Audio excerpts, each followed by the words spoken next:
When you hear the term aristocracy nowadays, you probably think of a snobby hereditary upper class, but that isn't the real definition of aristocracy, or the original.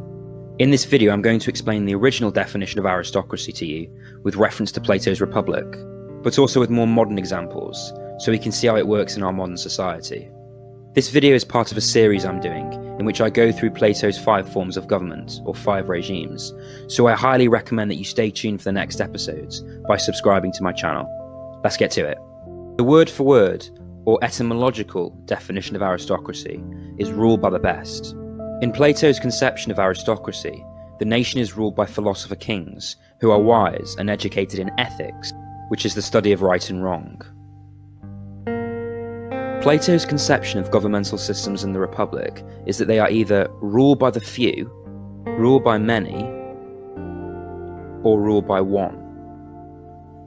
Aristocracy, as a form of rule by the few, is joined by Timocracy and Oligarchy.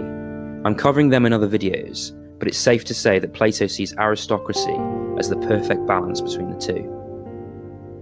Why? Because in Timocracy, the society and leaders are driven by honour and duty. In oligarchy, it's greed and material possessions. And in aristocracy, it's wisdom and intellect.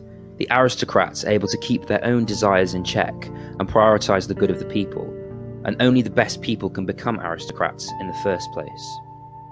In this sense, Plato's conception of aristocracy is closer to meritocracy, where power is vested according to merit. A good example of Plato's conception of aristocracy in our society is the US Supreme Court, where the judges, who have been educated in ethics, are appointed according to merit. Plato's definition of aristocracy raises the question of why we now associate aristocracy with rule by a hereditary class. Some have criticised Plato's definition of aristocracy because he doesn't specify the number of philosopher kings, meaning his definition can be seen as analogous to monarchy or rule by one philosopher king.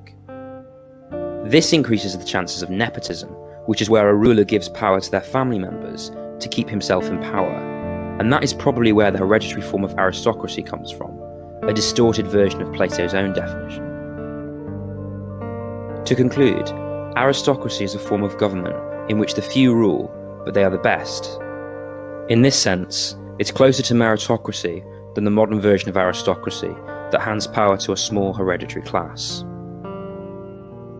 In next week's episode, we'll see how aristocracy degenerates into timocracy. Thanks for watching. Please like, please share, and please subscribe.